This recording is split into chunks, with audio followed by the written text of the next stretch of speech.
नमस्कार.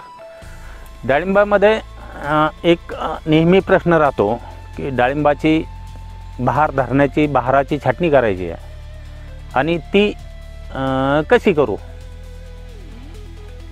तर छाटणी कशी करायची याचं शास्त्र असं आहे की तुमचा जसा ताण आहे बागेला तशी तुम्ही छाटणी केली पाहिजे. जर तुमच्या बागेला चांगला ताण आहे तर तुम्ही हार्ड कटिंग करू शकता. पण जर तुमच्या बागेला ताण नाही आहे, जमीन काळी आहे, तर तुम्ही त्यावेळेस अत्यंत हलकी छाटणी केली पाहिजे. जसं की आपण आता या बागेत बघू शकतो, इथं अत्यंत हलकी छाटणी केलेली आहे. अगदी समोरचे 2-2.5 इंचाचेच शेंडे यांनी फक्त कट केलेले आहेत आणि सोडलेलं आहे.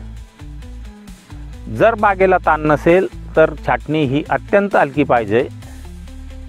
परत याचं ज्यावेळेस ऑगस्ट, सप्टेंबर, ऑक्टोबर, नोव्हेंबर या काळात अत्यंत हलकी छाटणी पाहिजे.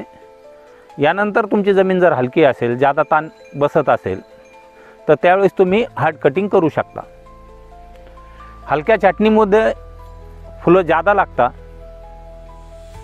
पण क्वालिटी थोडी कमी राहू शकते.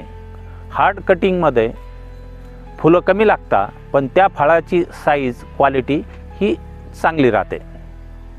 तर जसे तुमच्या जमिनीला झाडाला ताण बसला आहे तशी तुमची छाटणी पाहिजे.